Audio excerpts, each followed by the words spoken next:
इस आसान तरीके से महादेव तक पहुंचाए अपनी मनोकामना।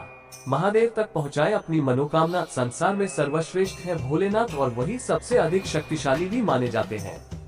कहा जाता है कि भोलेनाथ अन्य सभी देवी देवताओं में सबसे बड़े हैं और इनकी शक्ति के आगे किसी और ही एक भी नहीं चलती है।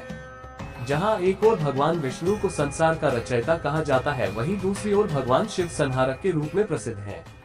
योग, ध्यान, तंत्र, मंत्र, संगीत और अनेक रचनाओं का श्रेय शिव जी को जाता है।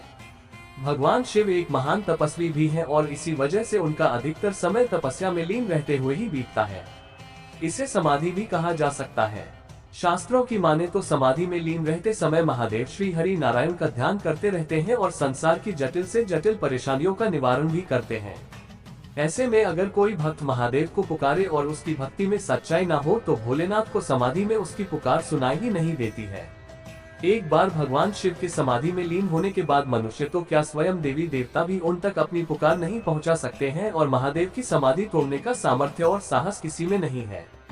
कलियुग में तो मनुष्य इतने सारे पापों और बुरे कर्मों का भागी बन गया है कि उसकी पुकार ईश्वर तक पहुंच पाना मुश्किल ही नहीं असंभव होता है। आज मनुष्य काम, लोभ, क्रोध से घिरा है और इसी वजह से उसे अपनी पूजा का फल नहीं मिल पाता है।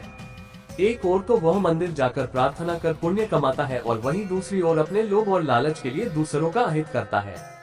ऐसे मनुष्य का ईश्वर कभी भला नहीं करते हैं। अगर आप ईश्वर तक अपनी बात पहुंचाना चाहते हैं तो इसका भी एक हल है।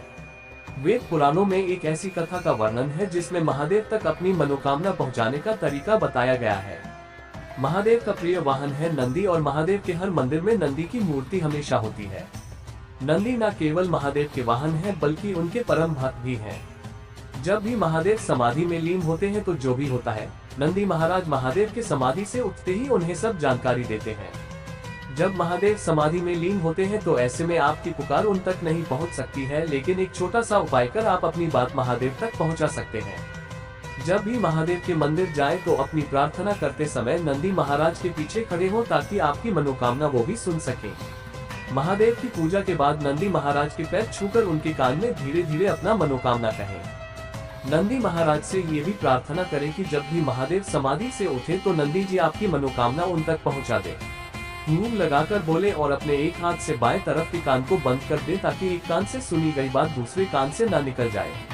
ऐसा करने से नंदी महाराज के पास आपकी मनोकामना पहुंच जाती है और जब भी महादेव समाधि से उठते हैं तो नंदी महाराज आपकी बात उन तक पहुंचा देते हैं। धन्यवाद।